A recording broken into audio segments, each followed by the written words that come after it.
Hello friends, ഇന്ന് നല്ല മത്തി കിട്ടിയ ദിവസമായിരുന്നേ. അതിനെ മുളകിട്ട് വയ്ക്കാമെന്നാണ് വിചാരിക്കുന്നത്. അപ്പോൾ തുടങ്ങാം. ദേ, മത്തി കഴുകി വൃത്തിയാക്കി എടുത്തിട്ടുണ്ട്. ഇനി ഇതിനാവശ്യമായ കുറച്ച് ഉള്ളി ക്ലീൻ ചെയ്ത് ഒന്ന് ചതച്ചെടുക്കണം. ഞാൻ മിക്സിയിലിട്ട് ഒന്ന് കറക്കി എടുത്തിട്ടുണ്ടേ. ഇനി ചീനിച്ചട്ടി വച്ച് ചൂടാക്കി അതിലേക്ക് കുക്കിംഗ് ഓയിൽ ഒഴിച്ചു കൊടുക്കാം. അതൊന്ന് ചൂടായി വരുമ്പോൾ കുറച്ച് ഉലുവായിട്ട് ഒന്ന് മൂപ്പിച്ചിട്ട് ചതച്ച 1-2 അല്ലി വെളുത്തുള്ളിയും ഒരു ചെറിയ കഷ്ണം ഇഞ്ചിയും കൂടിയിട്ട് അതിൻ്റെ പച്ചമണം മാറുന്നത് വരെ ഒന്ന് ഇളക്കി കൊടുത്തു.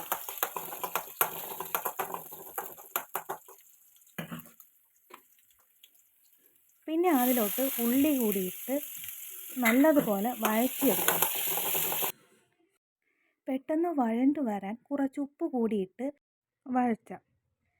ഇനി ഇതിൽ ഞാൻ വലിയ മസാലയൊന്നും തന്നെ ചേർക്കുന്നില്ല. ഡോക്ടർ ബിയുടെ ഫിഷ് മസാല മാത്രമാണ് ഇതിൽ ഞാൻ യൂസ് ചെയ്യുന്നത്.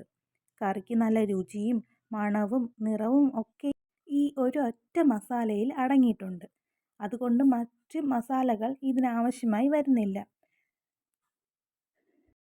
ഡോക്ടർ ബിയുടെ ഫിഷ് മസാല കൂടി ആഡ് ചെയ്ത് വഴണ്ടു വന്ന ഉള്ളിയോടത്തിട്ട് വറുത്തെടുക്കാം. ഇതിനാവശ്യമായ പുളി ഒരു അല്പം നേരം കുതിരാനായി ഞാൻ മാറ്റി വച്ചിട്ടുണ്ടായിരുന്നേ. വറുത്തെടുത്ത ആ മസാലയോടൊപ്പം ഈ പുളിവെള്ളവും കൂടി ഇനി ഒഴിച്ചു കൊടുക്കാം. അതുകൂടി ഒഴിച്ച് മിക്സ് ചെയ്ത് തിളച്ച് വരുന്നത് വരെ വെയിറ്റ് ചെയ്യാം.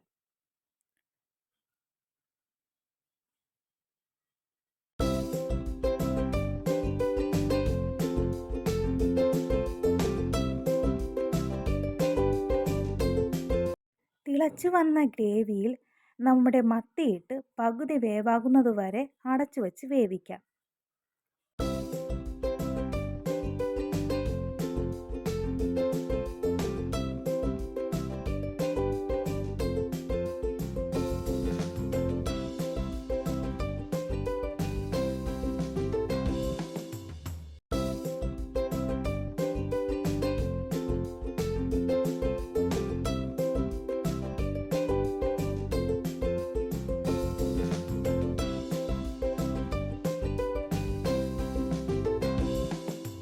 ഇനി ഇതിൽ ആവശ്യമായി വേണ്ടത് തേങ്ങാപ്പാലാണ്.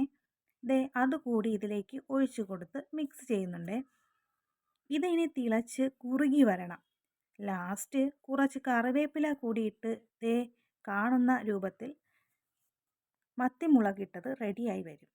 ചൂട് ഇളക്കിയ കപ്പയോടൊപ്പം ഇതൊരു പിടി പിടിച്ചാൽ ആഹാ! അപ്പോൾ എൻ്റെ വീഡിയോ ഇഷ്ടമായാൽ ലൈക്ക് ചെയ്യാനും സബ്സ്ക്രൈബ് ചെയ്യാനും ഷെയർ ചെയ്യാനും അഭിപ്രായങ്ങൾ കമൻറ്റ് ചെയ്യാനും മറക്കല്ലേ. അപ്പോൾ അടുത്ത വീഡിയോയിൽ കാണാം. ബൈ.